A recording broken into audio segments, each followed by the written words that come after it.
Hello, everyone. Welcome to Progress Junior Golf with Live Sport Now and the England Golf Young Ambassadors. My name's Steve Jackson, and this is the musical Ian Waterhouse. Yes, the composer himself. What do you think of that? Bit of calming music before we get the show underway this evening. I played that one because we lost Olivia in the background, but we've managed to get her back. So, Olivia, I can see you. I know you're back. We'll bring you in soon. Don't worry. Woo! Right. Panic over with. Right. Now, this podcast is all about junior golf. It's about the next generation of golfers. It's about getting more boys and girls playing the game of golf. This is show number 32. 3-2. So get close to my age now, Steve. Absolutely. Well, we got a few. We might get there by October. I genuinely wasn't going to mention this, but you just said it. You said it's actually my birthday today. Is it? Yes, it is. Yes, Is it really? And I'm not 32. Yeah. Well, I won't ask how much. No, more than 32, shall we say? But anyway, we move on. Right, now we've covered a lot in this podcast over the last year or so. We've covered lots of different subjects, but there's one which we haven't. Yes, thank you very much. Yes, there's one which we haven't covered directly, which is surprising really, and that's we haven't covered junior coaching as such. Now we've alluded to it, obviously, because inevitably coaching is a vital part of all junior development, and most of the issues we've chatted about have got coaching in some way, shape, or form part of it, but we really need to cover this. So we're going to do two on this. We're going to do two Progress Junior podcasts on junior coaching. The first one today, obviously, in 2 weeks' time, we're going to cover looking at coaching older juniors, so perhaps the teenage years. Tonight, though, we're just going to concentrate on younger juniors, so even as young as 5 years old, right up until 12 years old, because as I'm sure you appreciate, you've got a young family yourself, Ian. It's very different from dealing with a very young child to dealing with someone a little bit older. And obviously, as a coach, a teacher, everyone, has to deal with them slightly differently. So obviously, it's a very different thing, coaching. So to help us out, we've got England Golf Young Ambassador Olivia Whittle, who Ian alluded to there. We had I was going to blame you, Ian, because we had a ready. It was going well, and then you said, "Oh, everything seems to be going smoothly here," and then suddenly the internet actually went down. But fingers crossed, we should be okay. So Olivia's going to join us. Obviously, she's played golf from a very young age, and has received coaching from a very young age. So she obviously can come at it at an angle of the junior of what she went through at that very young age, and the coaching and how that's made her fall in love with the game and carry on playing. But we've also got a PGA professional as well who increasingly specializes in coaching young golfers, and that's Phil Akers. I had a chat with him earlier this week. Now, he's one of the very best in the business, I have to say as well. Twice nominated for England Golf Coach of the Year, and like I say, I chatted with Phil earlier this week, so we're going to hear from him as well and hear his take on it as we go along through the show. Now, as always, we want to hear from you, and in particular, we want to give a shout out to all those brilliant junior golf coaches out there who work with your golfers, who got them started in the game and hopefully will continue and stay in the game. So we want to hear from you. We've got a very, very simple question for anyone who's out there. Who was your first golf coach? We want to hear from them. Let's give them some big up here. We want to hear from those coaches out there who deserve a bit of credit for getting you into the game. And if you're a coach yourself, then get in touch and say, I coach junior golfers, because we want to hear from you, because I think it's really important that we give you a bit of time and pat you on the back in the podcast. Do you know my first golf coach, Steve? Me? My dad. He was rubbish. Sorry, Dad, if you're watching. But you're not a golf coach. Now, with this as well, please do comment below so that we can see your comments. The best place to comment is Live Sport Now on YouTube. There's a link in the body of this broadcast. Give it a click where it says, tell us about your experiences. Click that link.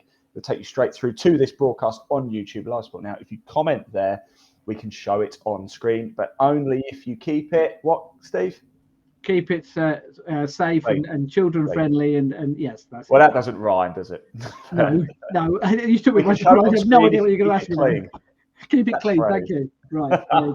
So make sure, please do get in touch. Give a shout out if you have had a golf coach. Tell us who it is. We are live across Facebook, YouTube, Twitter, Twitch, and LinkedIn. So wherever you're watching, comment on that platform. But the best place to ensure that we see it live during the show is on YouTube. And also, I must say as well, at any point, if you do want to find out more about Progress Junior Golf, there's a link in the body of this broadcast straight to Steve's website. Oh, it's so difficult to do. Steve's website there. That's Steve right there. It's his birthday today as well, so why not visit his website? It's got so much information about junior golf tournaments that are coming up, where they are, how to get there, all the information you need. If you've got a kid who plays junior golf, you have to bookmark Progress Junior Golf. Not just saying it because he's sat there. We're not in the same room, so I can say whatever I want. It's not like he can reach around and punch me in the face. So I can say whatever I want. But do get in touch with us and do visit Steve's website. Sorry, Steve. Back to you, mate. That's all right. I mean, he wouldn't have said anything nice about me, but he knows it's my birthday, so therefore, yeah, absolutely. Right. First things first, then, let's do the junior golf news then. We're getting close to the US Masters, so we're getting close to the start of the golf season. And, of course, we're getting close to Easter as well, so there's going to be a lot of competitions coming up over the next few weeks or so. But we'll stay with the US Masters, actually, because we've got a big event coming up in the next, actually started today, and that's the Augusta National Women's Amateur Championship. So the field that is played over 54-hole stroke play. The first 2 rounds are contested at the Champions Retreat Golf Club today and tomorrow. Then the final round will be held at Augusta National.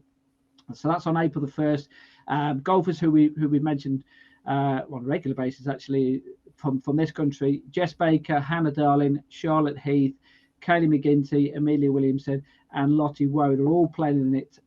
If I'm being honest, I haven't looked at the scores from today. I think they have already teed off, so I don't know how they're getting on today, but obviously I'll it is. Check Lottie's Twitter whilst we're in it. Okay, all right. Now, 2 players, though, who are playing in that competition, who've been playing recently. They played in the Junior Invitational at nearby Sage Valley. Anna Davis, 17-year-old Anna Davis, she won that competition. 7 under par, won the women's competition, beat Nika Ito. So both of those 2 players obviously going into that event in good form. And interesting as well that there was a men's competition with that as well, and that was won by British amateur champion Aldrich Potgieter, and he will be playing the US Masters. I can also say as well, because he won the British Amateur Championship last year, he also played against the US Amateur champion Sam Bennett in what's called the Georgia Cup, the 26th edition of the Georgia Cup, and he beat him 5-4. So well done to him. He's a South African golfer, but very young golfer. I think he might only be 17 or 18. So he's certainly one. We mentioned him before on this podcast. Certainly one to watch out for there. Right, back in this country then. Competitions taking place. The Convoy Scratch competition that took place at Delamere Forest. Harriet Lockley from Burnham and Barrow won that on countback from Maggie Whitehead and Annabelle Collis. Scores of 72 and 73. Up in Scotland then, Scottish Student Championships took place at Moray, the old course. So there's a women's and a men's competition. The women's competition was won by Lorna McClymont from Milngavie. Actually, there's a bit of a theme looking at the results of what's been happening over the last few years. So big win. I mean, she was 10 under par and she won by 15 shots. So, I mean, hats off to her. Scores of 73, 76, 70, and 71. Like I say, won by 15 shots from Maria Toledo Bailey. Ellie Doherty was in 3rd position. The men's competition was run by Jack Brown from Turnberry. He was 3 under par. George Cannon, who we've seen play on the Fowler Series, he finished 2nd in that. The Bucks, English, and Welsh Championships are once again another student competition. There tends to be a few student competitions at this time of the year because it's coming up towards Easter, so it's best to get them out of the way while the kids are still at school, if that makes sense, as opposed to doing it during the Easter break. So that competition that took place at Sherwood Forest, won by Jack Leverage from Northumbria, 2 under par, won by 1 shot. From Thomas Trowbridge. The women's competition, I say women's competition, I think it's because of obviously they can be a little bit older because at the end of the day it's obviously university. Kira Barnes won that from Bournemouth. She won on cowback actually from Morgan Thomas from Nottingham. Now, just one of the competition, big competition actually, inaugural competition. Then we got a photo of the winner of this one. Under 21s girls Northampton Tigress was won by Matilda Santilli from Fox Hills Golf Club. There she is. She won by, I did say, big winning margin. She won by 13 shots. Once again, it was a 54-hole competition, so that takes some doing. Took place at Northampton Golf Club. The first time they've ever held this competition, but world ranking event. Got an excellent field and lots of England internationals playing in it, including English girls Open champion Sophia Fulbrook, who was she was actually 2nd after the opening round. Santilla got 73 start off with them, 73 and 74 kind of like surged clear on the final day. But well done to her. And someone who I know, actually, Amy Nunn, got a hole in one on the second day. So well done to well done to Amy. From a personal point of view, I was running an event last weekend, the Shires Junior Golf Tour, our first event of the year. That took place at Brampton Heath, the biggest field for any junior open medal this decade in Northamptonshire. I'm pleased to say, sold out completely. So well done to all the kids. Steve Jackson. Absolutely. Not only is it your birthday, yes, top man. Absolutely, yeah. I've got a picture before you carry on. Actually, I just wanted to show this. I've managed to source this picture. There is Lottie at a very familiar place. Of course, she is. In action, what are we today? So she actually tees off tomorrow at 9:44 in the morning. That's 2:44 UK time. So there you go. So we'll be able to watch Lottie Wise in action on Sky Sports Golf. Not as good as live sport now. Of course not. No. We'll have to follow you then just to find out how she's getting on, because I'm not getting up at 2:30 in the morning to try and find out. So I mean, imagine paying a subscription to watch golf when you could just watch it for free with us at Live Sport. Yeah. Absolutely. Well done. Get that plug in. Right. Some events coming up then. We did mention the fact that Easter's coming up. So Faldo Series, they've got their first event of the season. That's the Brocket Hall on Monday, Tuesday, Wednesday. Full field. Still looking for my invite. By the way, still Matthew, waiting if you're watching, yes. still. Yes. Is it underneath yes. here? No. Is it underneath the laptop? No. He's in the UAE at the moment as well. So you didn't get the invite to that either, did you? No. I'd rather have that invite. Yeah. Other events coming up. Northern Junior Golf Tour. They've got some sold out field for their first event. British Junior Golf Tour. Like I say, many junior organisations. There are going to be a lot of competitions taking place over Easter. So good luck to anyone who's playing any competitions over the next few weeks or so. That wraps up the junior golf news. Then let's get on to the podcast. Then we're going to be talking about junior coaching. Then we're going to get Phil Akers, who twice nominated for England Golf Coach of the Year. But let's get our special guest on. Hopefully, fingers crossed, touch a bit of wood to make sure the internet connection is working. Olivia Whittle, one of the England Golf Young Ambassadors. And there she is, of course. So internet connection working okay? Fingers crossed, yes? Yeah, hopefully I've had to change from my laptop to my iPhone, so it should be all right now. Good. Right, so we're obviously going to be talking about junior coaching today. And in particular, we're going to be talking about junior coaching for younger golfers. So just give us an idea about when you first started playing golf and when you first started receiving coaching. Yeah, so when I started playing golf, I was about 6. And obviously I started playing because I live on a golf course as well, so it kind of helps. But I received coaching probably within the first year of being on the golf course. So I just did that with the range and then just got used to it from there. Do you remember it? I mean, obviously it's a little while ago now for you, but do you remember almost your first lesson?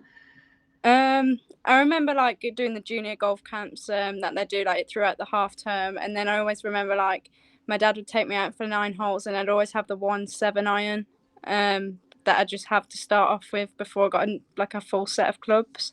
So I do remember most of it. Okay, right. So let's hear from Phil Akers then, because the question I put in first of all was what age do you start coaching juniors? And as a father, he had an interesting take on this. This is what Phil had to say. Me thinking a lot about it at the moment because my little boy's 3 years old at the moment, and it's funny. I saw one of my good friends down the road. His little daughter has just taken part in a dance show, and my little boy is nowhere near that yet. As a 3-year-old, his attention span is just nowhere near it. But he likes to toddle around. He likes to swing a club. He likes to hit me. He likes to hit little things. Whereas my friend's little daughter, her attention span, her maturity is so much more advanced than Alfie. So it's all individual to children, to the specific individual. Because we've got these two different things. We've got this sort of this biological age that says even though this child might be 3 years old, physically they might be way more advanced than that. You always had them kids in your school that were maybe a foot taller than you and stuff like that, where they just matured that little bit earlier biologically. And then you've got your chronological age, which is saying, well, you're actually this how many times you've been around the sun. And you know what, that doesn't really tell us much, unfortunately. Some kids mature later, some kids develop a little bit earlier. But so as a rule of thumb, we normally sort of say, once they get into 4s, 5s, 6s, around that sort of age, normally sort of like they're quite happy to sort of like be in a group. Maybe they've been at nursery, maybe they've just started primary school and stuff, and they can sort of stay in a safe-ish sort of environment without running out onto the driving range, getting their head walloped off and stuff like that. But in all fairness, like, you can never start too young if you start in the right environment with it. If you get the children sort of like loving being around the environment, it's not necessarily about sort of like hitting great shots or anything like that. Like, you might just be at the golf club with them. It might be racing a buggy against your kid and taking them out for a little ride on it, where they just want to be in that environment. They associate it with sort of like being with their parents. They associate it with being sort of like doing fun stuff. And that's it. If we can sort of like create that love of being in that environment at first, that's the biggest driver for me for when a child's ready, you know. So let's talk about the specifics of coaching then. Of when do you start? So let's start with, let's say, with the 6-year-old then. The 6-year-old comes to you. I know you mentioned there that a 6-year-old could be very different from a advanced to all different ages kind of thing. But if you let's go with the 6-year-old to start off with, and let's say when they first come into you, how much coaching do you do? What form does the coaching take at that age?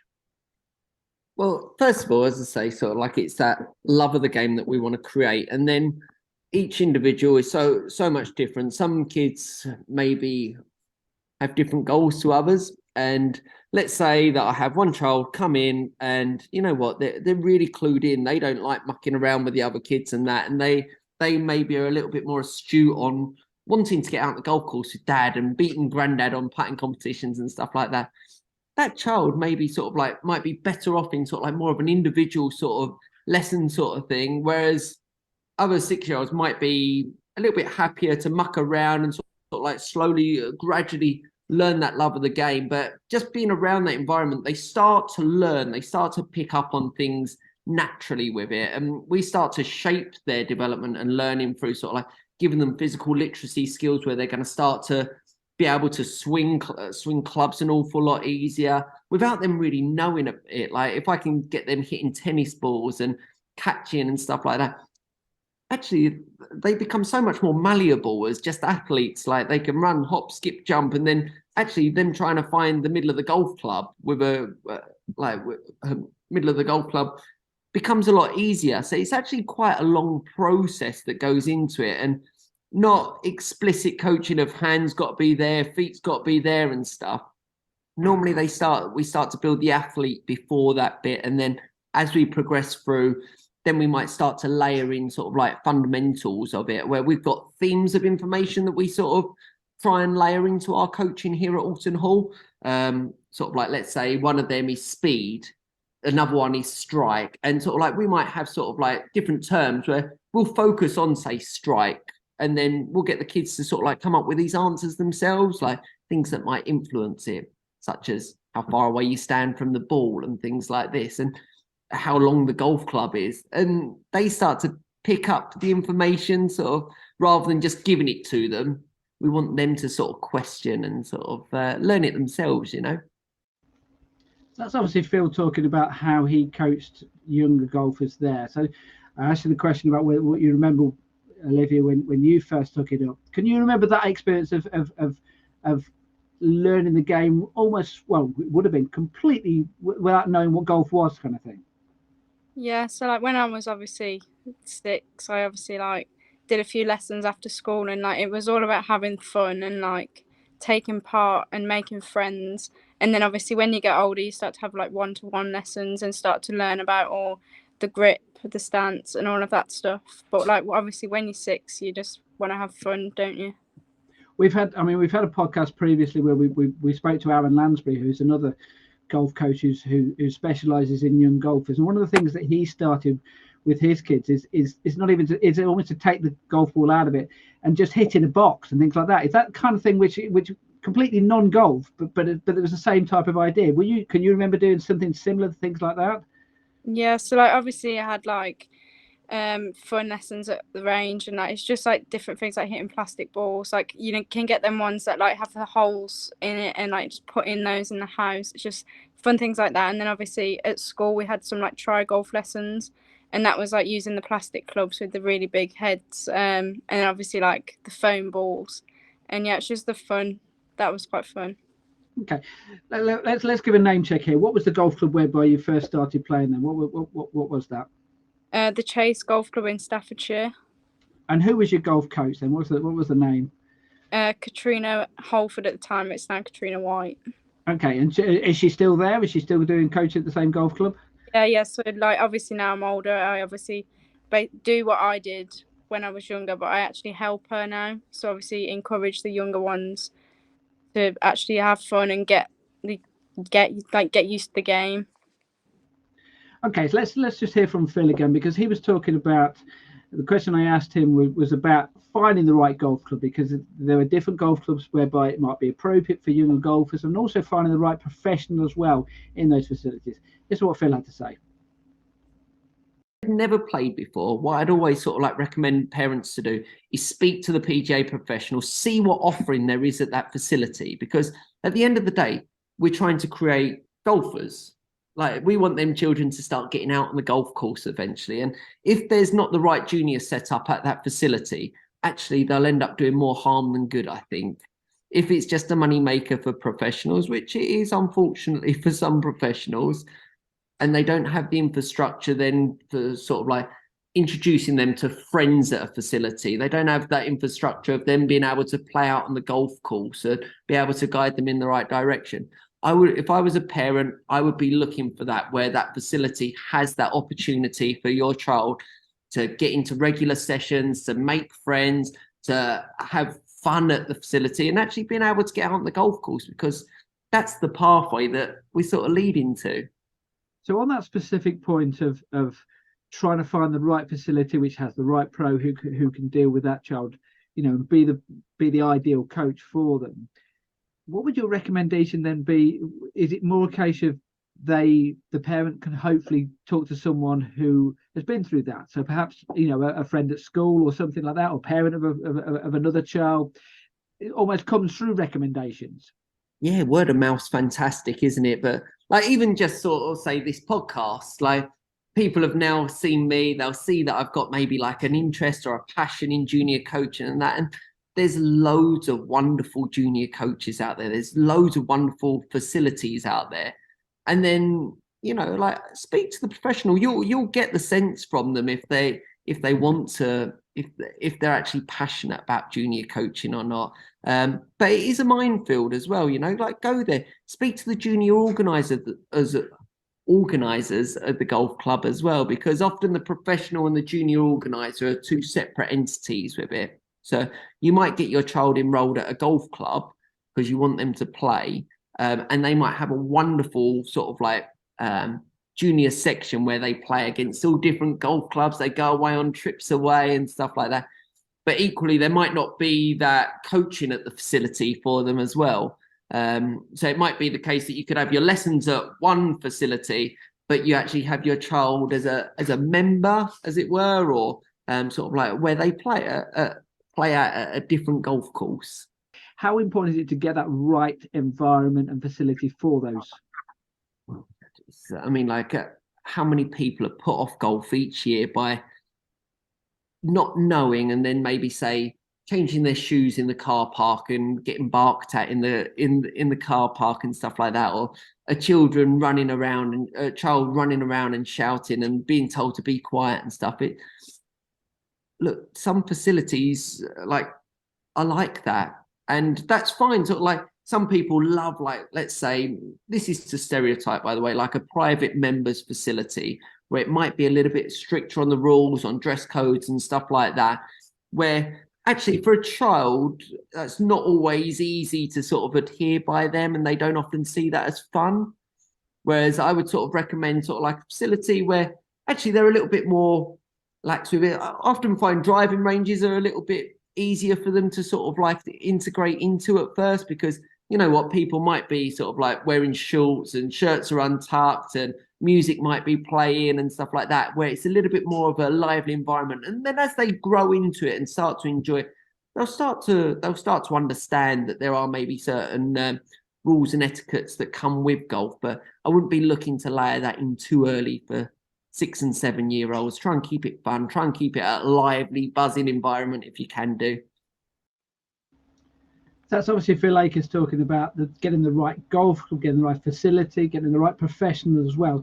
Obviously, Olivia, you were very fortunate in the fact that you went to a golf club which did have that. But what would you say were the characteristics which make that so welcoming for you? So like you go up the range and you make your friends, and then obviously like you get to like aim at targets as well on the range, so it's like brings that fun aspect into it. And then obviously as well you've got like the Three Hammers, which is in Staffordshire as well, which has got like the Top Tracer, and obviously for the younger ones you've got like Go Fish.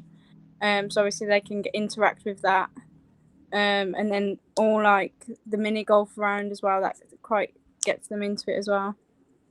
I think I'm right in thinking I think Three Hammers have got a little par 3 course as well there as well, which is ideal, isn't it, for very young golfers? Yeah, so obviously they've made that into a 15-hole par 3 course now, and they've obviously building at the moment this like dinosaur adventure golf as well. So obviously it's kind of quite good to take all the younger ones up there just as like a beginner's course. I mean, it's interesting you mentioned the dinosaurs and like a beginner course, things like that. I mean, I started out on the putting greens on holiday and the crazy golf and all that kind of thing as well, which is an ideal way to get kids in, a real fun way of doing it, you know. And obviously there aren't too many of those at golf courses, but that's an easy way of kind of like getting the message to them, the fact that this is an environment where you can enjoy it. Yeah. Is that what you did when you were on holiday? Did you do the crazy golf when you were away and things like that? Yeah, so like we went away to like the Isle of Wight sometimes. Then obviously you got like the beach, and then obviously there's like mini golf on the side as well.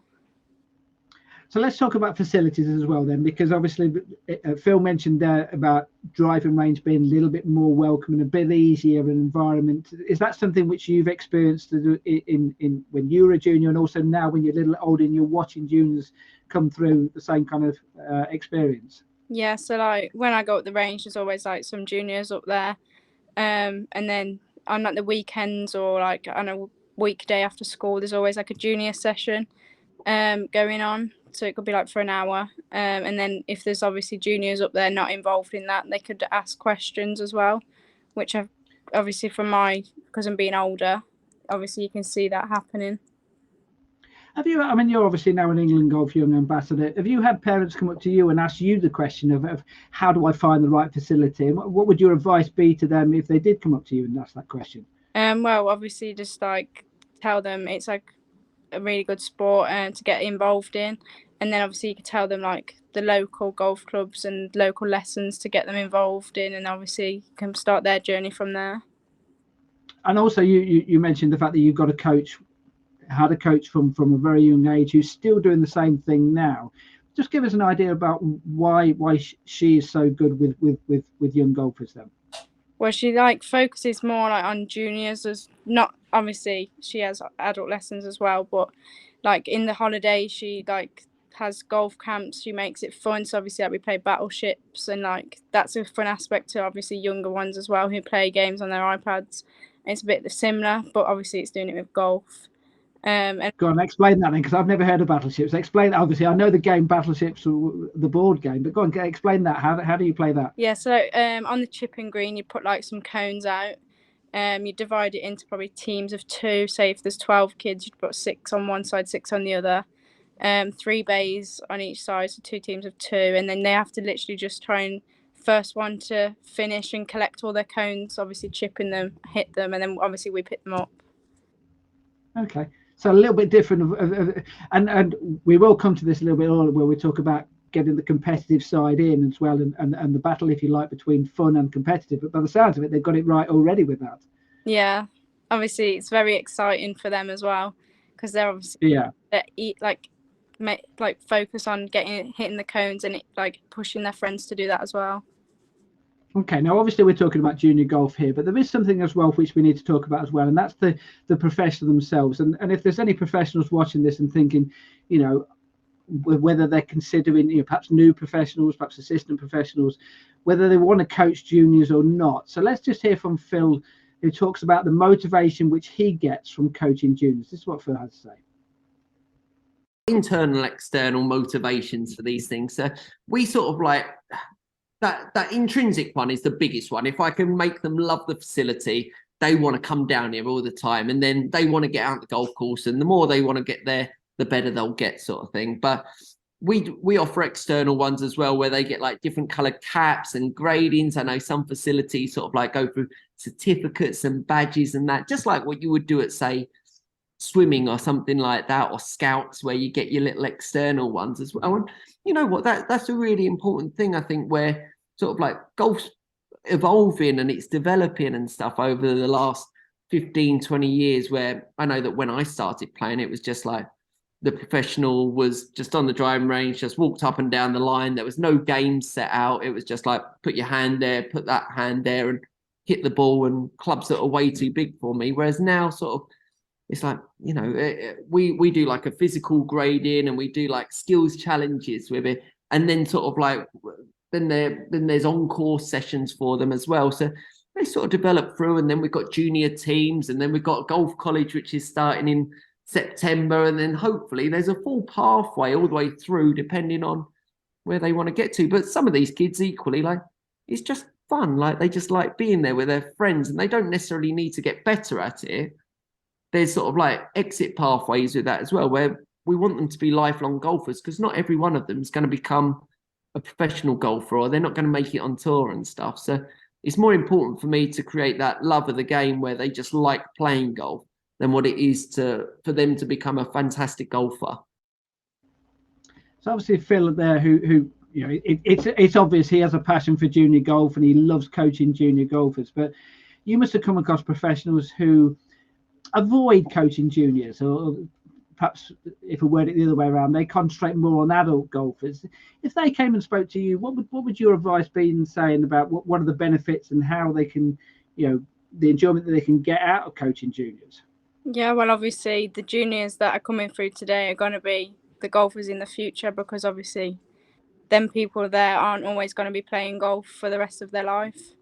So obviously you need to encourage them to get into golf, and then hopefully their career can be golf, and like support them through that. Also, as well, I mean, we'll go on and have a chat about the golfing equipment as well. Just give us your experience of what kind of equipment were you using when you very first started out? Yeah, so when I first started, I always remember I had a blue 7-iron, going around the 9 holes with that all the time. But obviously now you can get like little 4-set golf clubs in with a little bag for them, which I find is quite cool.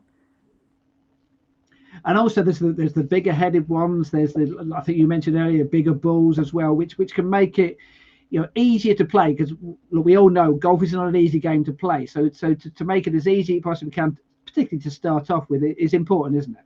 Yeah, definitely. I mean, did you ever have that? Did you ever have it whereby when you went from a 7-iron, when did you just start building up a set of golf clubs, if you see what I mean? So when obviously I realised that I actually enjoyed it, wanted to get into more lessons, I decided to obviously speak to my mum and dad and was like, I want to like take it serious. So then that's when I got my first set of masters clubs, and just begun from there. Okay, let's hear from Phil then, because he's obviously he's someone who coaches juniors and obviously has to give recommendations as far as golf equipment is concerned.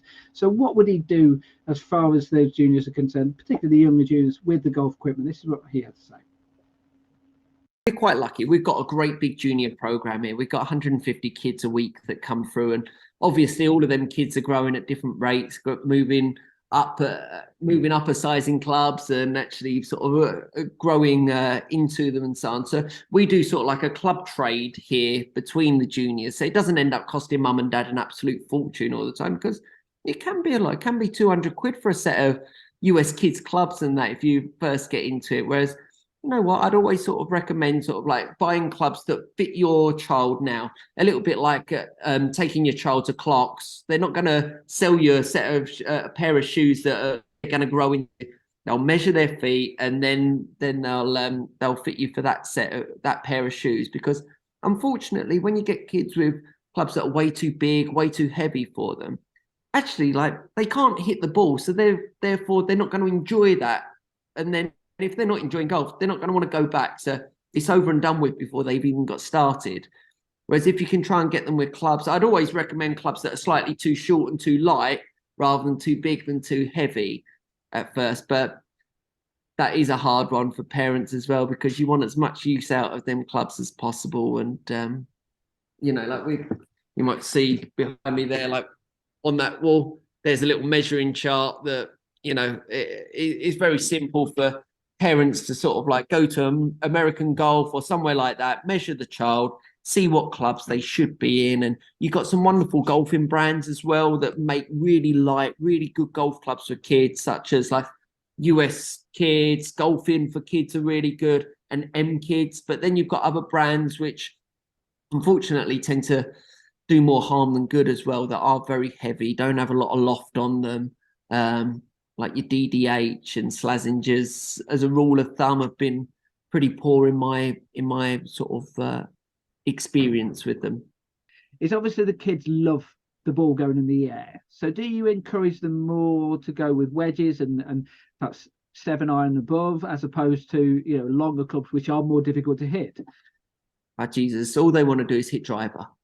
Like, you can let a child loose on the driving range with 100 balls in a driver, and they'll be through them in 15 minutes, and they'll want more golf balls. And if that's what they love doing, great. But eventually, like, they do like seeing that ball go in the air. And it is like, it's funny, some of these sessions that we do, like, people will come in and their 6-year-old will have a 3-iron in the set, and it's like, it's never going to get the ball up in the air. They're not got enough. I haven't got enough swing speed to get it up in the air. They haven't. They definitely won't, sort of thing. So yeah, definitely start with more loft. Don't feel frightened of letting your child use a tee and stuff as well. Like, as you just said, they love seeing that ball get up in the air. So anything that's going to help them with that, that's a big thumbs up.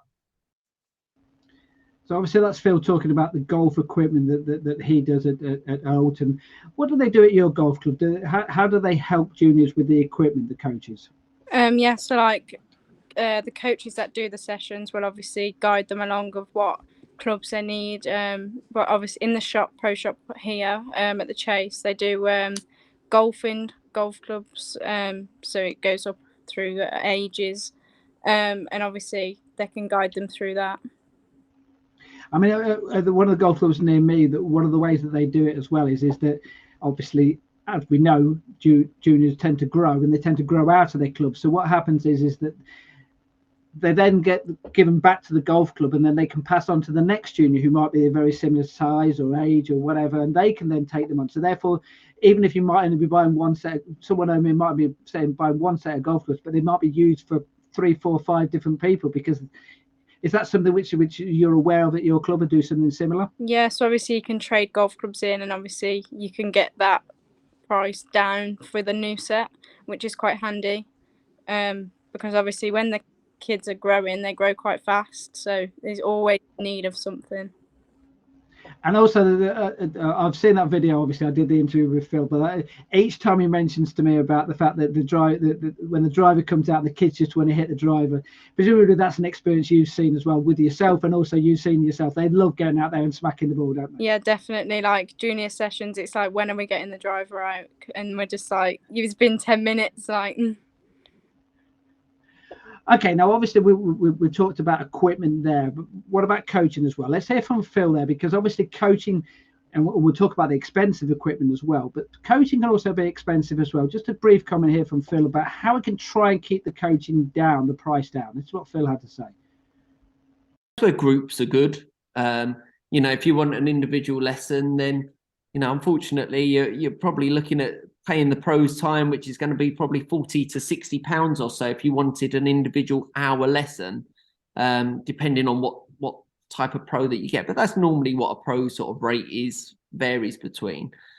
But then for groups, you might be sort of like looking at it being towards like £5 to £10 a session for a junior, which, if you compare that to, say, swimming or something like that, it normally stands in line with it,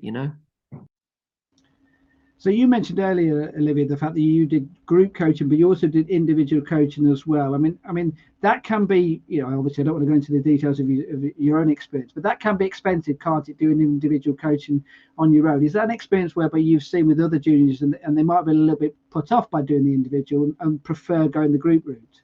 Yeah, definitely. Like, obviously, I started off with group sessions, and then obviously when I realised that I actually enjoyed it and wanted to carry on with the game, I started to have one-to-one lessons. But obviously, the younger children now are like starting with the group lessons. But then obviously when they're making friends as well in those group sessions, they always sometimes, if they want individual lessons, they sometimes do like dual lessons, so like they can do it together, which obviously that halves the price. And also, I mean, we mentioned earlier, the question I asked to Phil earlier was about the motivation for a professional to go into junior coaching. That is the motivation there, is the fact that you might be able to do those group sessions, but eventually you might be able to get the individual sessions on the back of that. Particularly if you have a big group, you would hope that there'll be, perhaps 2 or 3 of them who would want to come back for the individual lessons, as you did. And is that experience whereby you've seen whereby the bigger the group, the more opportunity you have of the coach getting more lessons on the back of that? Yeah, definitely. Like, there's always like a handful that are always interested in individual lessons and wanting to go and practice up the range even outside of those lesson times. Okay, now a point we raised earlier, which was about competitions, and we'll get Phil's take on this, but I just want to ask you first of all, when did you first start playing competitions? I probably started playing like on the course competitions probably when I was about 9, just so I've got like used to it, know every aspect before I jump into the full 18 holes round of golf, and started even like doing 9-hole competitions that have been put on by the club. So that was 3 years. So that's obviously a fair old gap between when you first started having coaching and getting into the game before you actually moved into competitions. Is that something which your coach decided to keep you away from, or was that something which you just didn't have the opportunity to? No, I don't think it was like the coach. I think it was just generally building that confidence to actually go out and go in a field with competitors, as well as obviously being up the range for so long. It's just getting that confidence to go on the course as well. Okay, let's hear from Phil then, because that's a question I asked him. When does a coach start to introduce competitions to very young junior golfers? Often it can become a little bit too serious too soon. I've seen it. It's been interesting coming back to Alton Hall. I've seen a lot of juniors that were very good, very young, and then sort of like travelled around to Pinehurst playing in US kids golf and stuff like that, and sort of almost thought upon as prodigies as at 5-6 years old. And then parents, like, we love to see that our child is very good at something very early, because we think that that's going to relate come when they're 25, 26, and they're going to become the best golfers in the world. And unfortunately, the child might just be in that enjoyment phase. And then once it starts to become a little bit too serious too early, the discussions often with parents doesn't become, did you enjoy that today? It was more, why did you miss that putt on the 3rd hole? That was a stupid shot. And therefore, sort of like the relationship starts to change. So I'd be wary of where your child is at with it. But for me, sort of like, if they're showing an interest in it, if they're starting to be like, you know what, like, I really fancy that trip away to, I don't know, a different golf club, say that the local golf club down the road is running a junior open, great, go for it. See what that experience is like, and try and keep that as fun as you possibly can. Try not to worry so much about the outcome, whether they do good or bad. Try and see it as sort of like, this is a fantastic experience. What a wonderful day we've had out. Wasn't that nice golf club that we played at? Did you make some friends and that? And then, you know what, if they pick up a longest drive, or if they pick up a closest pin or whatever, great. Like, win some golf balls, get a little voucher and stuff. Whereas I think once they start to get towards sort of like 13s, 14s, 15s or so, often you normally find that these kids start to become naturally a little bit more competitive, like once they've started to specialise a little bit more in the sport. So I'd always try and keep kids towards much more of a fun competitions where it's not so based on the outcomes early. But you can't get kids out on the golf course early enough if they're run correctly, I think. And presumably, if we're talking about competitions, there are ways as a professional to bring in competitions within your coaching, so that it almost becomes part of the game, the competitive side of it, I remember doing an interview with this podcast with Bronte Law, and the question I put to Bronte Law was, competitive golf and fun golf, and she said, "Well, I just loved the competitive. That was the fun bit for me." So there are ways whereby, if you bring the two of them together, they sit next to each other, not being opposed. Oh, absolutely, absolutely. Yeah, don't get me wrong. I'm not saying that competition's bad or anything like that. Sort of like, I just think sort of like a parent spending £3,000 to go out to the United States for a 6-year-old competition. I think that's a lot of pressure very early to go to, say, Pinehurst for a week, and then I think if they're playing for a Mars bar and a Ribena, I think that's probably enough for a 6-year-old. I don't think that dad's given up a month's worth of wages for their child to play good at golf. That's kind of more where I was coming at with it.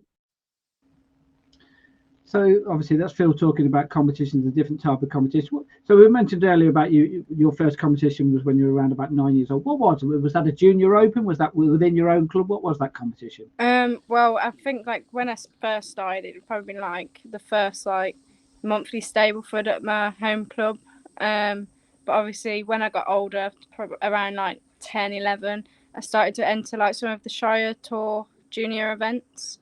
And then obviously Robert Rock, the Robert Rock Tour. And now like I'm playing in like England events. The Delamere Convoy played at the last weekend, just gone. So just obviously what Phil said earlier, it's just gaining that confidence, and obviously don't jump in it too fast. And obviously things have changed a little bit. I might be wrong in saying this, but perhaps you might have been in a situation where when you first started playing that you had to get your handicap down to 36 to even play in the junior competition. Was that the case? Yeah, definitely. Like for women, it's like 36. But it was definitely one of those that were like, oh, I need to get it down to that. But obviously I'm doing that in my own time because obviously I don't want to rush it.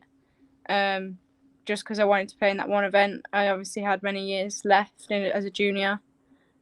Yeah, but obviously the difference now is the fact that you now you have 54 handicap whereby you can play in competition, so at least it gives those higher handicap players. And also, was that first competition was that an 18-hole competition, the first one you played in? Was that a 9-hole competition? It was 18 holes, but obviously for the different ages, like if you had a 54 handicap, you could obviously choose to play 9 holes, or you could choose 18. It just depends on which one I wanted to do, really. And how important are those 9-hole competitions? Because they are the ones whereby, and Phil alluded to there, is giving Mars bars for prize and things like that. Perhaps we shouldn't recommend that as far as giving kids chocolate bars, things like that. But just fun ways of making it. The result was almost irrelevant. How important was that when you were growing up? No, definitely. It's not always about the result. It's always just about having fun, making friends. And then obviously, if you want to take it seriously and start entering bigger competitions, that's when you want to try and go for the Mars bar or the trophy.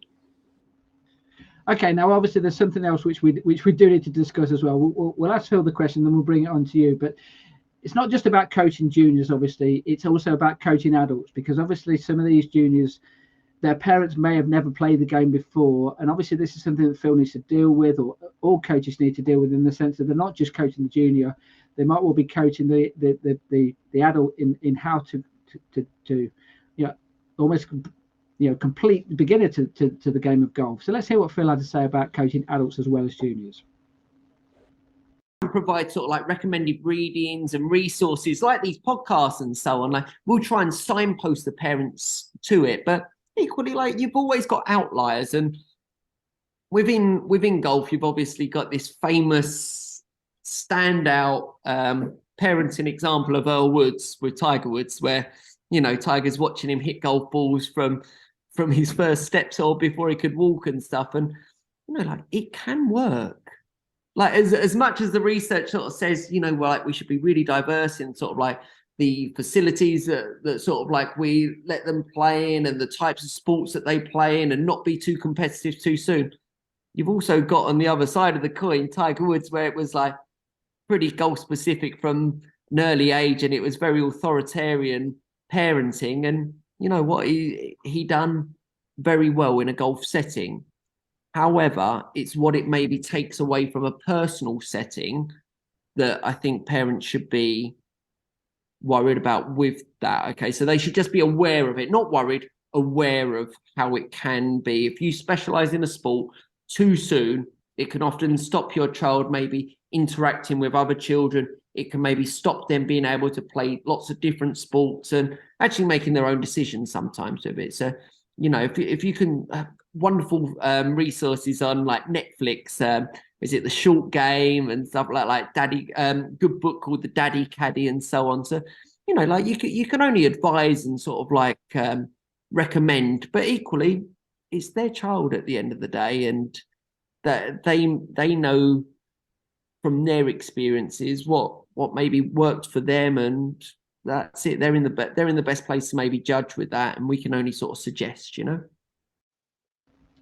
That actually reminds me, we've got some podcasts coming up which are going to be touching on some of these subjects. So, for example, we're going to be doing probably a podcast on pushy daddies or pushy parents. We're also going to be doing one on not just concentrating on golf, but also concentrate on different sports and how the diversity of using different sports can help golf and help you enjoy the game. But I just want to ask specifically, Olivia, about the question which I put to Phil right the way at the start there is this: that if you have a parent at a coaching session who doesn't know anything at all about junior golf, and presumably you've been in this situation whereby you've been part of those coaching sessions and you've almost had to coach the parent just as much as you've had to coach the junior, what do you do in those scenarios?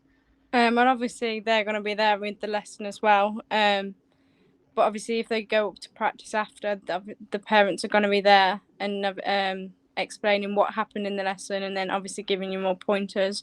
And it's obviously just encouraging you more as well. But obviously when you get older, it sometimes is the pressure there as well when in an event.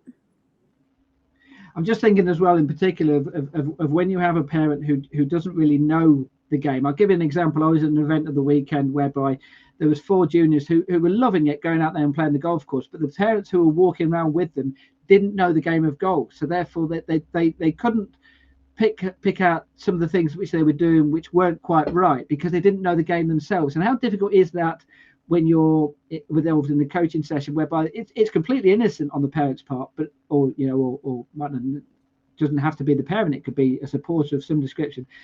But when you're there, do you have to almost like say take them to one side and say, actually, you are aware that they probably need to do it this way? Have you had that experience? Not really. Like my mum and dad are quite like know what to do at golf.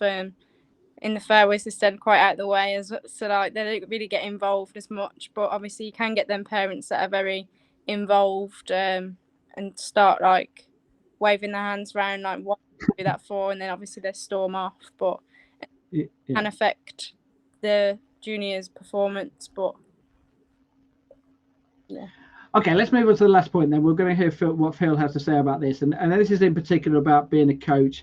And just a simple question I'll put to him is what's the greatest thrill? Is it coaching a junior into a top player, or is it coaching a junior just to fall in love with the game? This is what Phil had to say.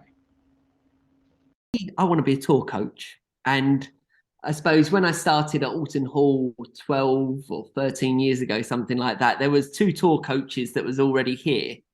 And as a 21-year-old or so, like, I sort of thought, why would any tour player walk in here and want to have a golf lesson with me over them 2 tour coaches that have been there for the last 25, 30 years worth of experience and results behind them? So I created sort of like a junior development program to try and do that. It was called the Future Elite Junior Golf Program.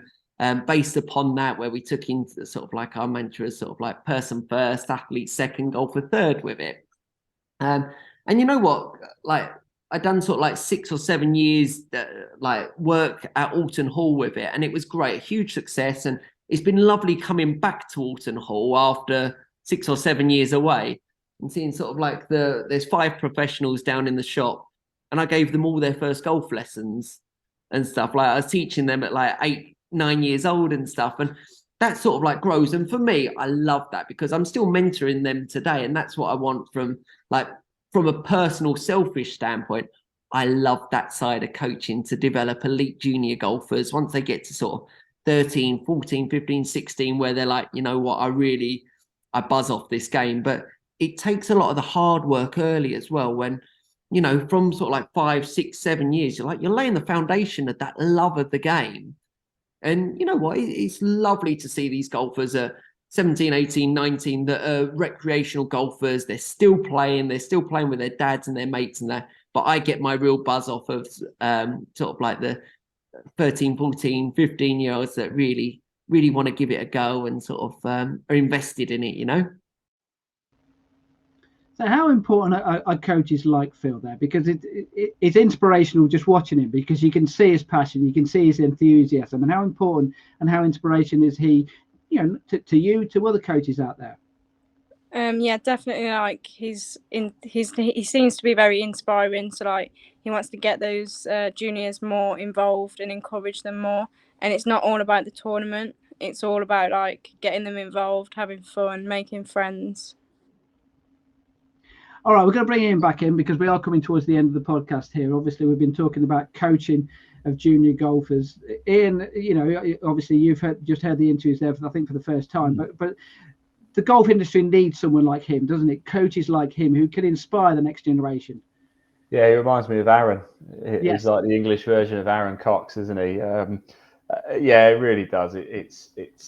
He makes some very good points. You know, golf is a very complicated game, really. Well, it's not, but we seem to make it a very complicated game, really. At the end of the day, it's a few sticks in a bag and a ball, and you've got to get it in a hole 350 yards away, you know. But we seem to make it very difficult. So it needs simplifying at junior level in order to get people into the game and take them further. And Phil's a good bloke to do that, really. Olivia, can you remember the moment whereby it for you knew that you'd got it, kind of thing? You'd caught the bug?